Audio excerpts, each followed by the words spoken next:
You are now listening to the fastest show on iSports Radio. My name is Daryl Kinsey Jr. Welcoming you to another lap of the Extra Mile for today, March 17th, 2022. And it is finally time for our first triple header weekend of the season. Got NASCAR, IndyCar, and Formula One coming up this Sunday. Cannot wait to see IndyCar back at Texas. Hopefully we have a much better race the next couple of years, or than the last couple of years, sorry. F1 at Bahrain, we're definitely hoping for a race similar to what happened last year, just a little bit more passing throughout the field. And of course, Atlanta Motor Speedway with NASCAR in a track we frankly have no idea what's going to happen with it. But to help me through it all, of course, my co-host, Christopher Lehman. Christopher, welcome. How you doing tonight, Daryl? I'm doing well, enjoying this spring preview we're getting, although here we got a bunch of rain and a little bit of winter temperatures back, but we're doing well. No Michael as of yet. He may pop in a little bit later, but we will go and carry on. If you're in the chat, make sure you drop a message. We will reply as the show goes on. Doesn't need a fan going back here because, of course, it's now during the time where this recording room that I'm in turns into a sauna, and I need something to keep me cool back here, or else I'm going to melt in this chair. But let's go ahead and get going. Of course, we will quickly review what happened at Phoenix, and, well, there wasn't that much that happened at Phoenix, other than we did get a new winner in Chase Briscoe. Sorry, there's... Every time I say Chase Briscoe, I get him mixed up with the IndyCar Ryan Briscoe. So sometimes I have that pause there. But yeah, Chase Briscoe picks up the win. No relation, as far as I'm aware, between those two. Picks up the win at Phoenix. First career win in the number 14. Got to see the emotions. And Michael Ward has joined us. We'll bring him in a minute. But we'll start with Christopher. Chris, it was good seeing the first-time winner. But I think we've learned now, Phoenix just is not a great track for passing.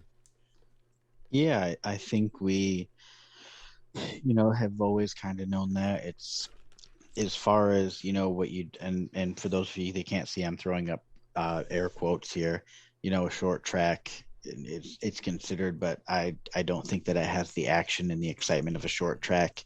If I'm being completely honest, Phoenix is a bore. If we removed it from the schedule, I wouldn't miss it for a minute. Same with Texas, but we'll save that for another time. We'll get to that. But yeah, it's just kind of a snooze fest, really.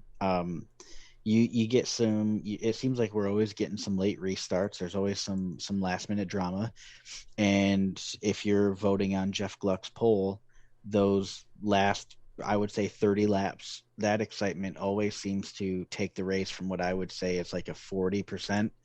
And it brings it up into the high 60s, mid 70s. It's always somewhere right in that range. And I believe that for the most part, Jeff Gluck's poll is a pretty good measure on what how the fans feel, with the exception of if we're running a 550, then you just need to throw those results out the window. But overall, I mean, Phoenix is just kind of a bore. And that's what we saw this past weekend.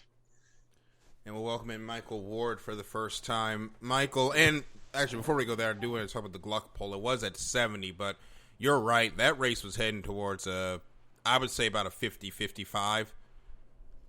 Some people were trying to blame the car for this, but it's not the car. It's this track. And then somebody tried to say they killed this track. Folks, a track has to be good first before you can say they ruined it. Phoenix was never good. It may have had some good moments like Jeff Gordon and Clint Boyer getting into a fist fight and things of that nature, but it was never a track where I'm like, oh boy, we're going to Phoenix this week. I never had that. And I'll bring Michael in. Michael, we've seen much better races out of the next gen car than what we saw from Phoenix. I think the silver lining is, if this is going to be the floor, we're still in for a pretty good season. Oh yeah, definitely. I would agree, especially with this trend of late race cautions that happened for the third time this time. I know we talk about NASCAR, but I just got to get this out there. F1 returns this weekend. Okay. We are all excited to see that back, and we're going to talk about that in a little bit later, but I am happy to see Formula One back. But as far as this NASCAR deal goes with Phoenix, this is our championship race right now. We're supposed to get the new schedule according to Ben Kennedy, who got a promotion. He's now head of racing development with NASCAR. Good to see a former Truck Series driver moving up in the NASCAR ranks. There's going to be like 4 people that actually know that Ben Kennedy used to drive and actually chuckle at that. But anyway, I hope that when that schedule comes out, Phoenix is not on the list for the championship race. Please take it back to Homestead, Miami. There was nothing wrong with the championship races in Homestead, Miami. Definitely, there was nothing wrong with that. Give us a championship race where we can race at. Yeah. And one car that stuck out to me from that race was Kurt Busch, who somehow ended up 5th out of everything when him and Bubba Wallace were hanging out in the teens at best. Both cars were struggling with snugness, also known as tight. But Chris, one team was able to figure out. The other team, for a 3rd straight week, was not able to figure it out until far too late, and it cost Bubba with another finish as he goes 22nd, multiple laps down. Yeah, I think that I mean, first off, props to Ross Chastain, who 2nd, I think it was, right? 3rd. I thought he finished. No, he was definitely 2nd. No, he was 2nd. He did end up getting the 2nd there. He was 3rd the week before. Yeah. That's what it was. So, and hey, if the trend continues, right? I think we got another 3, first-time 2, winner 1. next week. So, but I definitely love what I'm seeing out of Ross Chastain. I said it last week. I think that he's a very underappreciated driver. I think I think he's a Cup winner. It's going to come. It could come this year. It might be next week. We don't know. But Trackhouse is definitely, they haven't gotten the win yet, but they're going to. They have good leadership. They have a very promising set of drivers. Daniel Suarez, he runs a lot better than he finishes. I think you guys would agree. Sort of like Bubba. I mean, really a lot of drivers. They run better than they finish because you got people like Alex Bowman who back into wins. And so, Bubba's getting another win. They're going to get it figured out this year. A couple times this year, it has been no fault of Bubba. And looking at what was it, Vegas, where he wrecked, avoiding a wreck. I think Eric Jones should be thanking Bubba for avoiding him. Yeah, Bubba Wallace saved Eric Jones's life at Las Vegas. Yeah. I was not ready to crash test the next gen car in that way. Yeah, and we almost had it. No, so just 2311 is going to get it figured out. It's been a rough start to the season, but it's a new car. Everything that they learned and developed last year is more or less out the window. I think bringing Kurt Busch on was great, and I think he's probably giving them feedback. But another thing to remember is usually when the season starts, the West Coast swing cars are already built, and I mean, obviously with us going to Walmart this year, they can just go to their local Walmart and grab a new car. But historically, they've always had the first 5 or so races cars built, set up, ready to go. And then once we get back on the East Coast, that's when the things that they've learned from Daytona, the West Coast swing, that's when they start implementing it. So as far as like 2311, who's been struggling a little bit, let's hold off judgment for another couple weeks, see what they learn from their early runs. And a team like 20 or Trackhouse, who seems to be doing really well, and they've connected. It could. I don't want to say that it's dumb luck, because it's been too good to be dumb luck, but sometimes you just get lucky with your setups, and you come prepared, and that could be what we're seeing with them. So it'll be definitely interesting to see how things play out coming here into April and early May. I think we'll get a much better look at what we should be seeing throughout the season in terms of performance and finishes. Well, I do hope that Bubba's team does get it turned around. They finished outside the top 20 all three races since finishing second at the Daytona 500. Unfortunately, similar paths to how last season started with 2311, and that season as well had a couple of issues not related to performance. Well, one incident was with Bubba spinning. The other at Las Vegas, they had it was either a loose wheel or issue with, it was something mechanical with that car, and they ended up multiple laps down and just riding from then, and then bad strategy cost them at Phoenix. This week, this is the first time where it was all down to they just couldn't get the car right at all during the day. It is going to be a struggle with these short practice sessions, and what's not going to help, the second car will help, but what won't help with public perception is if Kurt keeps rattling off these top fives and Bubba keeps limping home in the 20s, well, we know how that's going to look. However, I don't think it matters. It's been that way for Bubba since, 2018, 2019, whenever he started speaking up about racial issues and people actually realize he's black. So I don't really think that matters. I don't think that plays into it. But what I will say, Bubba has talked about his mental health struggles at length. And what I have noticed the last 2 weeks at Vegas and here at Phoenix, silence from Bubba on the radio to the team after the race. So the frustration is mounting for that team, and I hope it gets better. But on the other side, you mentioned the Trackhouse team. Suarez finished 9th. So both cars finished in the top 10 for the first time this season. One of those two drivers is going to the playoffs. I think we can say that. Ross should have won the last couple of weeks. Suarez has been in position but has had bad luck. I will not be surprised if we get to August and one of the Trackhouse cars are locked in. That team showed some promise last year. They are definitely performing with the extra investment from buying the Chip Ganassi Racing team. And with the strength of the Chevy platform, they are doing well.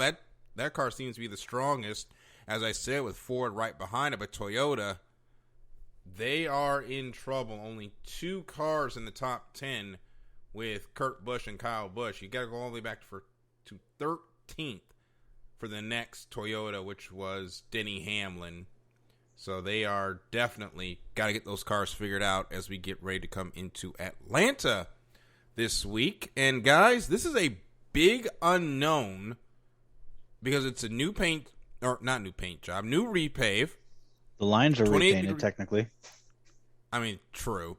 28 degrees of banking, and they're using the super speedway package for the race. The hope is that it will race much like Daytona and Talladega. I have a bad feeling this might look like one of the 550 races that we saw there. But coming into it, new car, new surface. This is truly the unknowniest of unknowns coming into this week. Absolutely. And this repave is going to make or break Atlanta. If it's bad enough, I mean, I can see, there's been talk about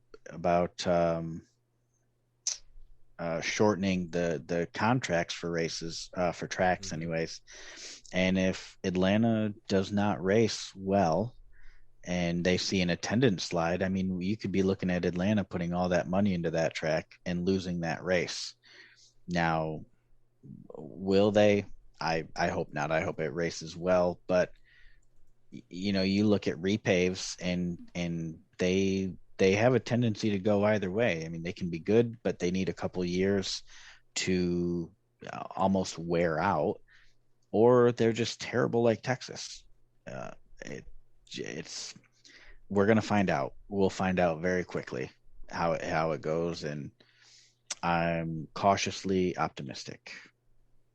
We beat up a lot on Texas on this show, and we're just going to keep beating up on Texas because they have ruined that racetrack. And with Texas, I'll go back. It really wasn't the repave. It's when they reconfigured turn 1 and 2 that no one asked for. Is when that track got ruined. Like trying to make the two different bankings, whatever they were trying to do, it did not work at all.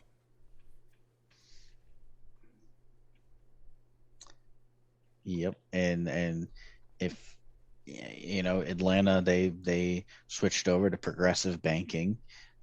So for those of you that are listening and don't know what that means the lower on the track, the less banking, the higher on the track, the more.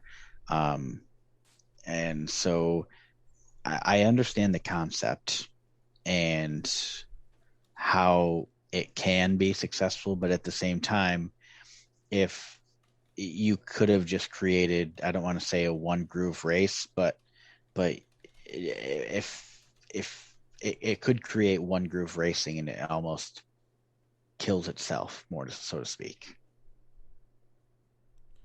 Well, it's going to depend on how long, of course, it takes that surface to weather. And, of course, Atlanta's in the south, so it gets really, really hot in the summer. So that surface is going to take a beating by the time we get back there in July. And then we'll come back in February or around this time next year to race it again. So that track will have time to weather in, and we'll get to see a clearer picture of how the racing is going to be. And we should see some better racing at tracks like Michigan that really hasn't had a fair shake because they did their repave and then the 550 package came. So we'll see how that track races. If it races anything like California, we're going to have a great race out there later on this year. But a lot of unknowns, and it gets into who do you pick for that weekend, which we'll get to at the end of the show. But I don't think the previous Atlanta meta, for lack of a better term, is really going to hold on here because it's such a different circuit. Not to mention the favorite is on quite the losing slump right now, too. So I think historically all of us would be saying that Kevin Harvick is our pick. And I don't think any of us, I don't want to speak for you guys, but I don't think either of us or any of us are going to be saying that. So I could be wrong, though. But I think it's going to be Chevy. They've got it figured out this so far. Chevy's got it figured out. I don't know what's going on with Kevin Harvick right now, or Kyle Busch for that matter. Those drivers are struggling. That is the fact of the matter, and we are getting ready to get into Atlanta. We'll have races this Friday, on Saturday and Sunday. Friday will be 1 hour practices, which that's how practice should be. Like, we're a couple of weeks into this whole practice qualifying thing. I'm over it. Give me my 1 hour practice back. This is so dumb. And I don't know if this was a TV decision, but TV should not be this involved in racing decisions. I'm just going to throw that out there. Please give me my 1 hour practice back. Yeah, I think I haven't watched it this year, I guess, so I can't really tell. I don't know what the qualifying looks like, if I'm being completely honest. But I enjoyed single car, single lap qualifying. I really enjoy watching that. It gives every car a minute of TV that has a charter, at least. The other guys usually get commercial break, but that's my preferred way. One car, one lap. Whoever's out in front, or whoever puts up the best lap, starts first. So we're going to take a quick break here before we go on. We're going to get into IndyCar and Formula One because we got a couple of interesting races coming up in Bahrain and Texas. But before that, of course, we got to thank the Southern California Warriors semi-pro football team, as the world of semi-pro sports is unlike any other sports organizations. Players pay to play in hopes of so many different outcomes, whether it's playing to get filmed to try out for professional teams, big-time colleges, or just playing to stay in shape. No matter what, all semi-pro players have one thing in common, and that's playing for the love of the game. The Southern California Warriors have been on a quest to earn titles and give players second chances since 2017. Whether you're in Southern California or anywhere in the world, give semi-pro sports a chance if you love your sport. You may get that second chance you've been waiting for as an athlete. Follow them on Twitter at SoCal Warriors, Instagram at Southern California _Warriors, and Facebook at Southern California Warriors. We'll be right back after this here on the Extra Mile on iSports Radio, your direct feed for all that is sports.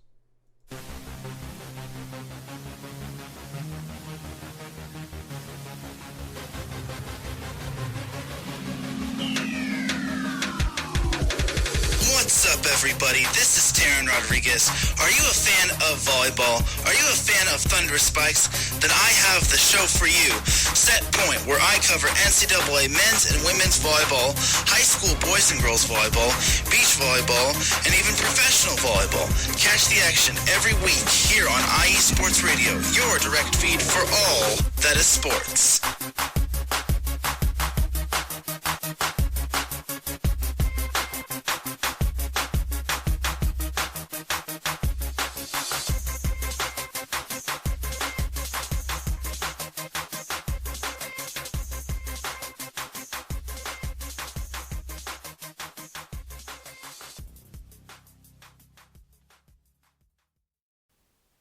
Attention, all sports fans!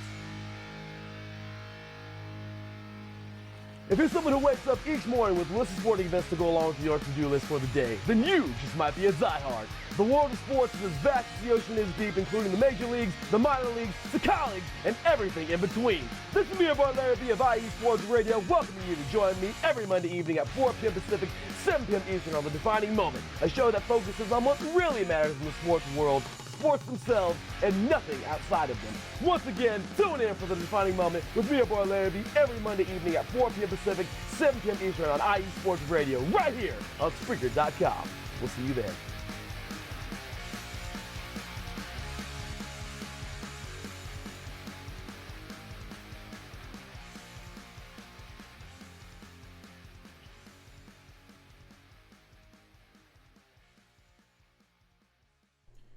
And we're back here on the Extra Mile on iSports Radio, your direct feed for all that is sports. Daryl, Chris, and Michael here with you this evening.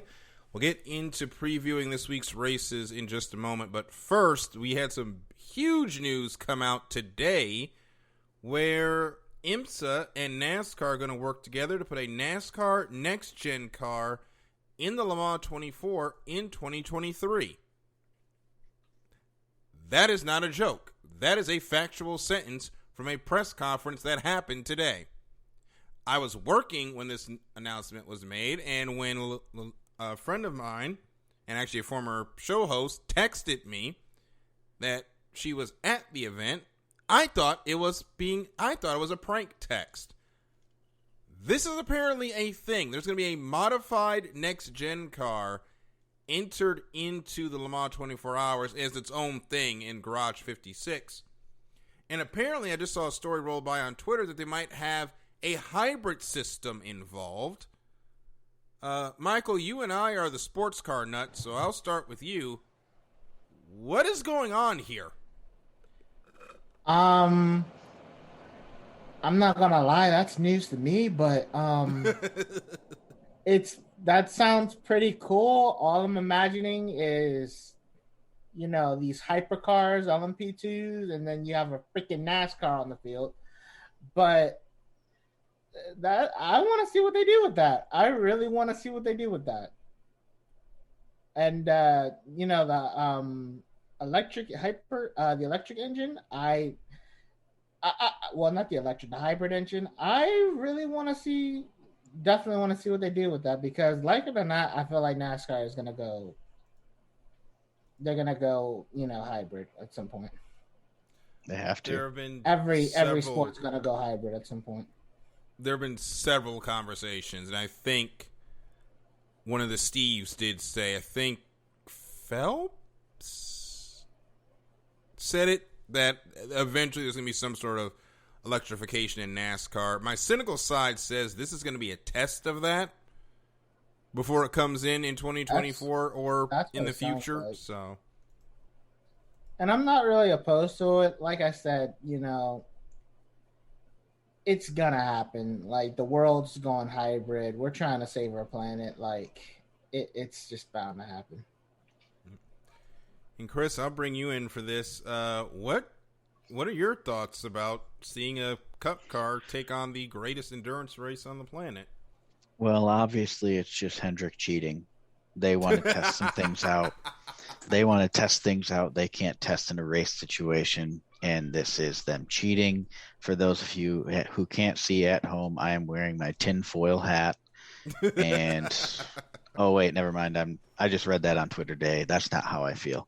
But obviously, the rumor mill is going to be starting about Hendrick cheating. So no, but I think it's fun. I think it's awesome. Can't wait to see 75 pit stops for fuel. and the tires, and it's going to be interesting to see how they adapt the car to do it. I mean, that's, and if you guys have noticed, I think this has been a long time coming, especially from the Hendrick camp, because last year Chad Knaus went to the 24-hour. Yeah, he went there, and I think he's went there actually 2 years in a row, and he's been crew chiefing for Jimmy and helping out with Jimmy's endurance career. So to say, it's surprising that there's going to be a NASCAR in it, but it is not surprising that Hendrick is the team that will be doing this, just because of how involved they have been. Can you imagine a NASCAR just blowing by a freaking Peugeot 908 hypercar?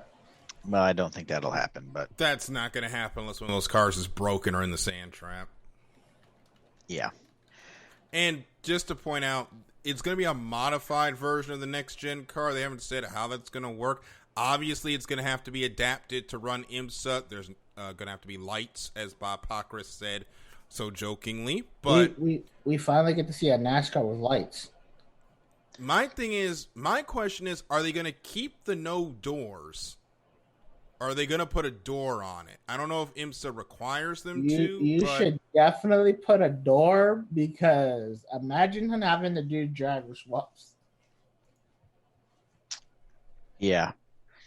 I wonder if they're going to have boot cut or fitted fire suits. Oh, God, not that again. That's going to come up. Yeah, I am truly in I do not care what their fire suits look like. That's going to come up. You guys know it. That's coming up. I know.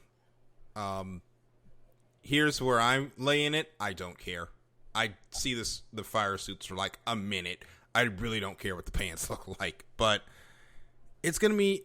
I wonder who they're going to pick to drive. We don't know what the schedule... If they're going to change the schedule to accommodate some full-time drivers to go over there. I know Rick Hendrick did say he wants to have a full-time Cup driver in it.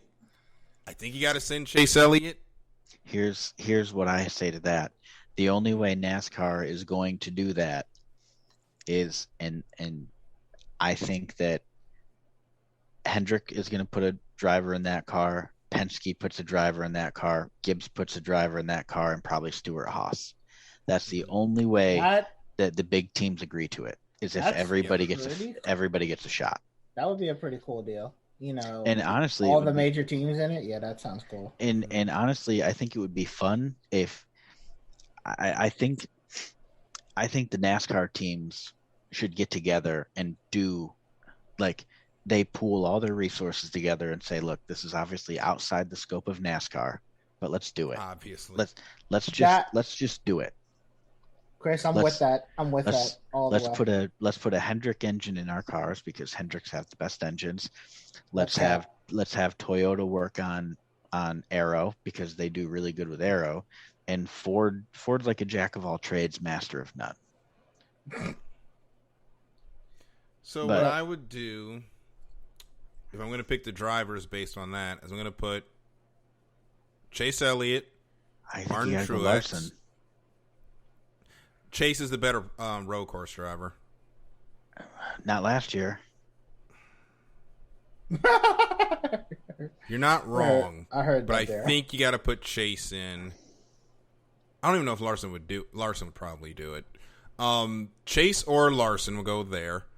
I think Martin Truex Jr. from JGR. I don't know who you'd send from Penske because neither of that lot really jumps off the page. I would as say a, Cindric. I would say Cindric.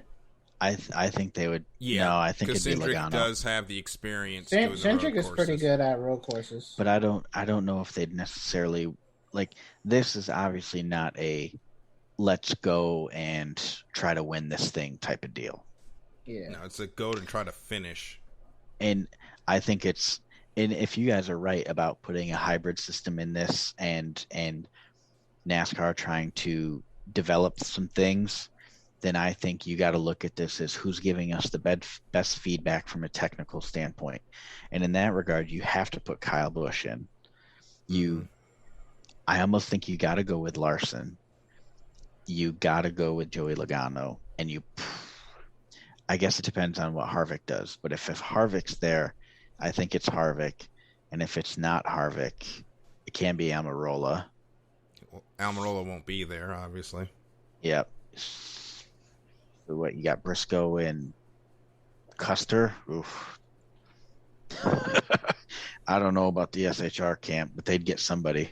I don't know. There has been talk that Jimmy Johnson might do it, but we are early in the planning stages. Hey, Chris. Yes. Get Riley Herbst in there. No.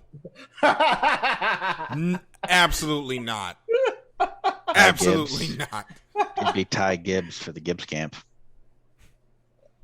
I'm sorry. Riley Herbst has been in 2 championship-winning teams and has done crap in the Xfinity in both seasons.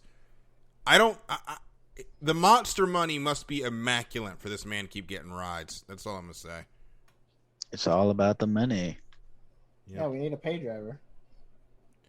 So Why do you think this Stroll is throwing whole that point thing, up?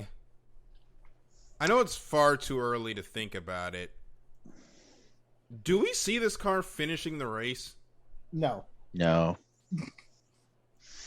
Not without a tanker of fuel.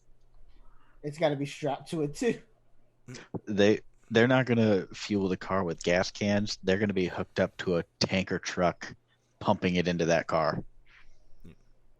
Well, who knows? Hopefully they put a larger gas tank in it, because if not, they're going to be on the struggle bus. Well, who That's knows? a They might 7-kilometer figure track something out. or 7-mile track they're going on. Yeah, for so the track. they have a 5-lap fuel window. Maybe that. I see it running out of fuel before like something crazy happens, like a fire, I think they'll Or- have like an electric motor in it to get it back to the pit. or or it crosses the finish line and then dies as soon as it crosses the finish line. Still not salty, by the way. I was just getting ready to say, are we thinking about Yes, Chris. about a decade ago? I think. Yeah, yes. Yeah, it's been a decade since that already. Jeez. What year was that? There was a couple of times. I think it should be coming up on a decade. What was that, like 2015, 2016? So Yeah. not quite close though. We're getting close. It was like the first year of the show, I think. Yeah. And then So the year heartbreaking. after, all 3 of them catch on fire. Oh yeah, that was the year where like all the P1s died and a P2 almost won the race. Yeah. So, yeah, we'll keep you up to date on that project as it continues, but it's going to be at least a year before that even, well, obviously a year before that even continues or even gets going. So we'll see what happens. Way But too we early. Sorry, way too early. Who's the sponsor on the car? Hendrick themselves. Hendrick Cars. Yeah. Probably just But if- Hendrick cars. Yeah. Or NASCAR themselves sponsor it. I can see that. It's either gonna be NASCAR or Hendrick Or you know cars. what they can do? They can make some deals with the European companies and try to promote European companies to sponsor NASCAR teams. BP. Doubt it. That would be pretty cool, though. Just European sponsors on NASCAR teams. That would be pretty dope. Get Enos, Telmex, all those companies. Hold on, can I just run something by you guys quick? Yeah. Petronas. Petronas, yeah. Petronas, Oh gosh. It will make Let's the see if they can Mercedes. borrow Lewis Hamilton, put him in at the same time. I was getting ready to say. Do you think Yeah. Lewis Hamilton would actually like driving a NASCAR? Maybe. We'll see. We'll see in 2 years when he comes over. Yeah, because I feel like a German car company is going to come to NASCAR. I feel Probably like Mercedes. if I would like race Formula One for like my career, I think I would want to do a retirement tour on NASCAR. Just to like, Just NASCAR for the hell of it. you know what I mean? Like you don't have anything to prove. Why not just go have some fun and do something stupid? That's what You Kimi at least did. want to go do something after the end of your career other than be a curmudgeon about Formula One. And I could put several ex-Formula One drivers in that category. But you at least want to go out and do something once you're... Or even career is over IndyCar in or that something. sport. I'd like to see Lewis come to IndyCar. I would love to see Lewis in the Indy 500. Question, and this is hypothetical down the road, or to the max. Do you think if Lewis came over and raced IndyCar, is he a favorite to win the championship? Yes. Oh, it depends on the Just team. 1 year. I think 1 year, yeah, but it depends on the team. If he's with like Ganassi or Penske, absolutely. Yeah. You know what I see happening in regards to that? What? Not Mercedes coming, but he comes in with like his own, like Mercedes comes in with like their own team, maybe using like a Chevy engine because Yeah. they're not gonna go to Honda, obviously. Well, they'll probably just bring their own engine with them. Yeah, just a single car Mercedes entry, and it's driven by Lewis Hamilton. A lot of Because stuff. needs to happen to I that. don't think IndyCar would say no to that though. IndyCar's wanted a third sponsor or a third Manufacturer. manufacturer for so long, they would do backflips if Mercedes said they were coming. Just hey, we want to do an IndyCar race. Okay, you'll get in for free. What? For free. Watch Red Bull engines be the one that steps up and beats the third. Red Bull engines. Oh, I God. would like Red Bull to come to IndyCar actually. I think it'd be fun. Well, while we are talking about Red Bull, I guess we can transfer into this week's Bahrain Grand Prix, where we get to figure out which one of these teams was sandbagging and which one of these teams was actually telling the truth during testing. But, of course, we will have new procedures when it comes to the safety car and, of course, the race director. Chris, you want to walk us through what the new rules are as far as the safety car is with the lap cars? That was the one that caused us some issues last year. That's all I'm going to say about that. Yeah, so to put it extremely simply, they cleaned up the rule book, which we were all hoping they would do, and they left it so that there was no room for interpretation. They made it very clear that if one car is going around the safety car, every car is going around the safety car. And they also made it so that you have to complete a lap, or the lap has to be completed. You can't let the cars go around and then 20 seconds later restart the race. So it's just the things we needed to happen, but they shouldn't have happened in the first place. Yeah. So we'll see how that goes this week. We still haven't seen the report, by the way, that was supposed to come out about what exactly went wrong. I don't think with We the never Abu will. Dhabi Grand Prix. I don't think we'll ever see that report. We will never We see need it. to. We won't. I know we won't, but if you want to restore what little legitimacy is left of Formula One, that report needs to come out. But we still don't know what Ferrari cheated the year before, so or a Yeah. couple We of years probably- before. We probably never will.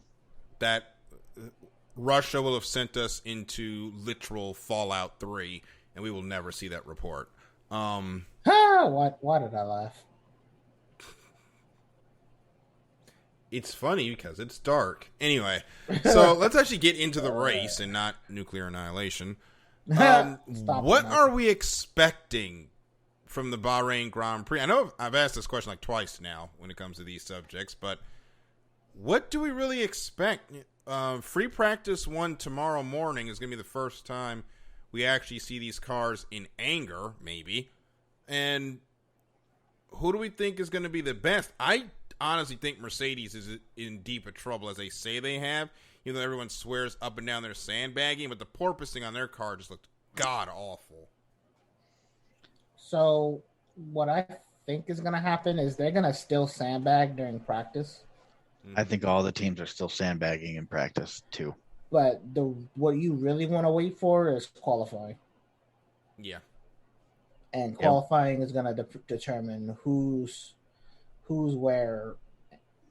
Maybe not for the rest of the season. There's still tracks where it's just like one car might be faster here, one car might be faster there. So I think it's honestly going to depend on qualifying. And my predictions are, I feel like Red Bull's going to continue where they left off. Mercedes might struggle, or even both of them might struggle because of how much resources they dumped in trying to beat each other. Mm-hmm. And then, I don't know, hell, maybe McLaren's the fastest. Ferrari's going to be trying to play catch up.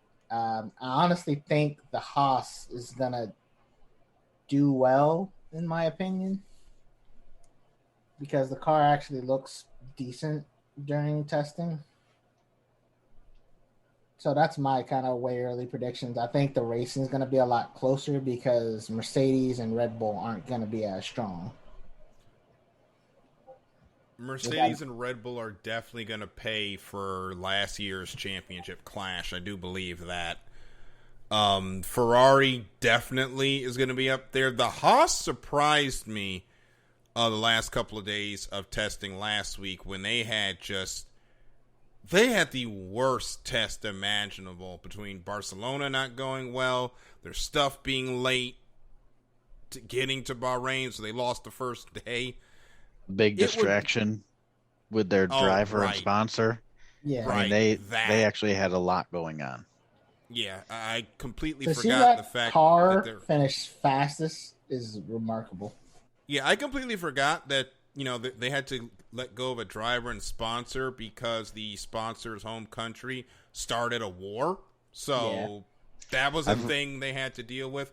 It would be so cathartic if Haas somehow won this race on Sunday. I've read that Haas is actually pretty close to nailing down a sponsor to take over. Really? Yep. Now, it was on Twitter, so who knows how true it is, but I believe everything I read on the internet. I don't know about you guys. Depends on where I read it from. Yeah, it depends.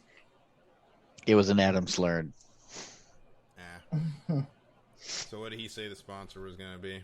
No, there was nothing in there concrete about it. It just said that they're feeling optimistic that they're going to have a sponsor. I mean, if they do well this race, they should get a sponsor. I mean, yeah. I mean, I think that probably that last practice sent a message that maybe they wouldn't be the feeder in the back, and if we're being honest, the only reason they got their previous sponsor, that I won't say, it's because they didn't care about the team. They just cared about one driver. Yeah. Did you guys see the segment on Drive to Survive about him? Where he introduced himself? Yeah, and how he was kind of mean to his team. Oh no! See, they didn't actually want to talk to him. Oh, that doesn't surprise me. No, on Drive to Survive, I thought it was cringy when they introduce, like they have him clap the thing and introduce himself, and he goes, Nikita Mazepin, Haas F1, and then they said do it in Russian, and they left it. Like I was just like, that's a little tacky for it. That would have been so easy to just edit out real quick and Yeah. put somebody else in there, but they left Yeah. it, and I just, oh, that rubbed me the wrong way. I Yeah. feel like they were going to have him say it in Russian, but probably changed it late due to, well, you know, the thing that's been going on for 3 weeks now. This special military operation. You can't see my fingers, but I'm doing the air quotes. Yeah. Which I guess at this point is Operation Give Ukrainian Farmers Tanks or some crap. But anyway, Yeah. we'll see how that race goes. Real quick, guys. As much as we all love the battle at the front, it's also the battle at the midfield that's also interesting. So who do you think is going to make the most impact in the midfield? I think Haas is going to be a major spoiler this year in that midfield battle because I don't think anybody's expecting them to do anything, and I think they're going to be right there if that speed is to be believed from what happened with Bahrain. Remember, they didn't develop their car in 2021 at all. They threw all their eggs in the 2022 basket. It's points or bust every race for them. And I think they're really going to be up there and playing for the high spaces, maybe even podiums. I will go out there and say Haas might be a podium threat. I don't know about that, but I think that if they don't finish at least fifth on the grid, then it's time for Steiner to find a new job. And Get the fuck smash my door. and yeah, it's do good or bust for them. I'm honestly, guys, I've been following this guy's career with great interest. I've been watching Pierre Gasly and AlphaTauri and Yuki Tsunoda. I think once again they're gonna have just a great season. I sent y'all the video of Pierre driving the car when they're having their porpoising issues too, where the car's going up, down. It looked like he was jamming to his favorite song, just vibing. No downforce, just vibes all the way down the front stretch. Just vibes. Yep. And, Absolutely. I think Pierre Gasly and AlphaTauri are gonna do good. The main reason I'm watching Pierre Gasly, especially this year, is he might want that Red Bull seat back. He does. He absolutely does. He might want that seat back, and I think if he has another breakout year, he's got the development, he's got a win. I think he comes back, and I don't know about showing Verstappen a thing or two, but I think he comes back and shows Verstappen what he can really do. See, I think the problem with Red Bull is that they have a Joe Gibbs type issue where you have too many good drivers in your stable and not enough seats for them to sit in. Yeah. Yep. Gibbs historically does a very good job bringing in young talent. And Christopher Bell, Noah Gregson. I mean, there's a bunch more that I'm just blanking on right now because I need to recall their names. Eric Jones. I mean, they have so many guys coming up through, and this is how Red Bull is. You've got Pierre Gasly, you've got Albon, who's not even racing in a Red Bull this year, or he's at Williams. You've got Max, you've got Checo. I mean, you've got some guys down in F2 and F3 that have F1 potential. I mean, Red Bull almost has the Joe Gibbs. We're too good at developing. They got a lot of talent. No real place to put them. And with Gasly, I mean, he wants a shot at a top team. Now, I think that AlphaTauri could actually compete for third place this year on the grid. If Red Bull lets them, yeah. They've definitely got speed. If they get third and I'm Mercedes, I'm calling Pierre and say, hey, we got a seat for you once Lewis retires, which is probably going to be within the next couple of years because Lewis has said he does not want to be driving when he's 40. So that retirement is coming soon. 37? Yes, 37. Yeah. And you got to remember he's doing a NASCAR farewell tour too, so he's got 2 more years. Yeah. But I don't know. I mean, Mercedes does. I don't think they really have. They've got what's his name, DeVry. DeVry. Yeah, he's. I mean, he's. Sam Bird. Nick DeVries, yeah. But I don't think he's. I mean, is he ready though? Nick DeVries? Yeah. No. What I'm saying, like by the time, like, do we see him in a Williams car in the next year or two to start? No, Williams definitely, but to jump straight to Mercedes, hell no. Yeah. So we're getting a bit late in the day, so I do want to get into IndyCar just a little bit, and we're getting to the first oval race of the season. The full focus on that race is going to be this track. They've been testing there for the past couple of weeks with a new tire. They're planning to run some time in the higher groove, try and get some Firestone rubber into it. We don't have to go through what has happened since they put the PJ1 down there for the IndyCar races. I'm just going to put it to you straight. Do we think the race will improve? And if it doesn't, are we back here next year in IndyCar? I don't know. That's a tough one. That's a good question. I know what my answer is. I mean, probably not. They can say they gave it the good old college try, but I don't know. Do you give up after one year? You know. I mean, the racing's so bad that unless they're going to completely repave and reconfigure the track at this point, you got to go somewhere else. I mean, you got to go back to Coda. That's where I'd go. Daytona. Do the oval. Oh, they're not going to do that. They're absolutely not going to do that. No, somebody would end up getting killed. I can already tell you that. Probably more than one. Yeah. So they're never going to do that.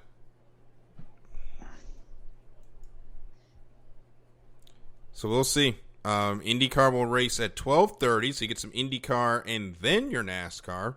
Of course, Formula One will be on 8:30 in the morning or thereabout. So going to have a literal full day of racing this weekend in the motorsports world. And that, of course, means we're also going to have a full day of picks for nearest the win. Now, for Formula One, I think Ferrari's for real, so I'm going to take Charles Leclerc.